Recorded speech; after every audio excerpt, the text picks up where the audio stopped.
out here in Clay today. We're going to teach you a little bit about something about exhaust. This is the number 87 Sportsman of Rocco Leone, who is hoping to get back to victory lane after several years. Finished 8th in the points last year at Utica. I noticed he had a new exhaust system on the car, so we got talking, and I talked to some friends of mine, and we're going to talk to you a little bit about exhaust. Obviously, this is a Schoenfeld header. It has a dirt stamp on it. I'm going to get right up here to show you what that is. There you see it right there. It's the actual dirt logo.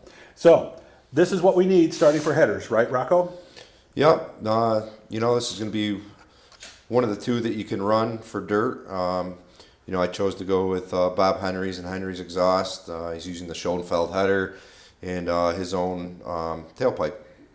And he's right down the road here too, so if you're out in Clay, Liverpool, Cicero, right around in there, he's kind of right in the middle of everything.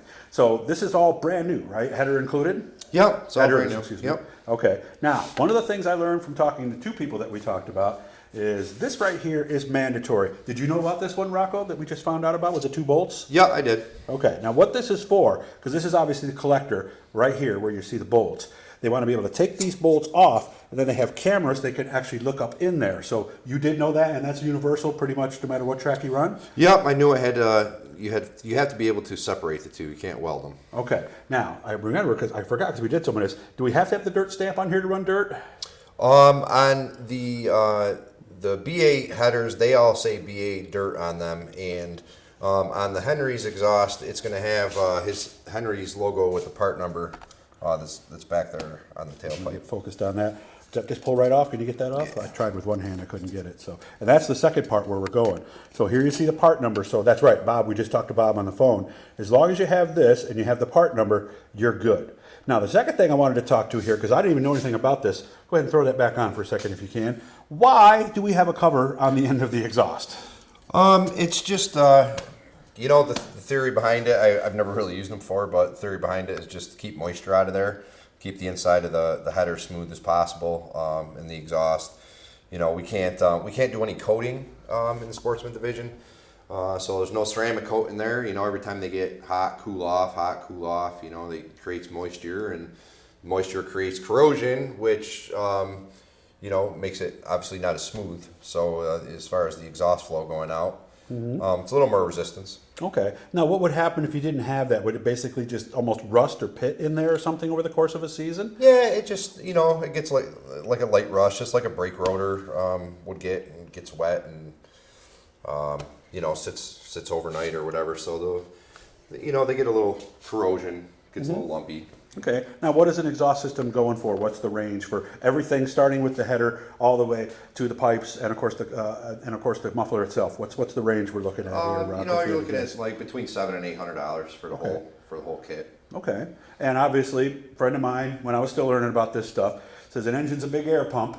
That's why we have headers instead of exhaust manifolds, right? If we need to get everything out, it needs to be more efficient. Because headers, yes, they give you a little more power, but it's more about efficiency, isn't it? Yeah, it is. And they changed the design a few years ago. So a few years back, there wasn't this straight upswept design before. No? They came out and the header was down here, and the collector would come straight back, and then they would curve up and go out. So when they allowed this new design, I'd have to believe. I mean, I don't have dyno numbers, but I'd have to believe that with that straight shot out, that it gave it a little more power. Did they occasionally bottom out when the headers were down low like that? Because I've heard some guys mention that was something that did happen on occasion. I don't know. I've never had the issue. I would assume if that's hitting the ground, you got some other broken stuff too. Yeah. This was a stock car guy who told me. And you can also, if you take a real hard side impact, you can actually break the header or bend it, or what actually happens when that happens, Rocco? Yeah, I mean, depending on how you get hit, obviously the Nerf bar is going to soak up some of that, and the inner bumper support there. Hopefully that's enough support to stop whatever incident's going on. But yeah, I mean, if it gets in this stuff and gets bent, obviously you can get to the header and bend it up. It's just thin tubing. So now, has that ever created a problem with the head? Have you ever heard about that, or no? I haven't. Fortunately, knock on wood. Yeah, where's some wood? There's some wood right there. Good. I haven't been in anything that's tore up my headers too bad. So next, I wondered if you could hit it just right and maybe shear off that bolt or something and just create a problem with the heads. You could. I mean, I'd imagine the tube would bend first.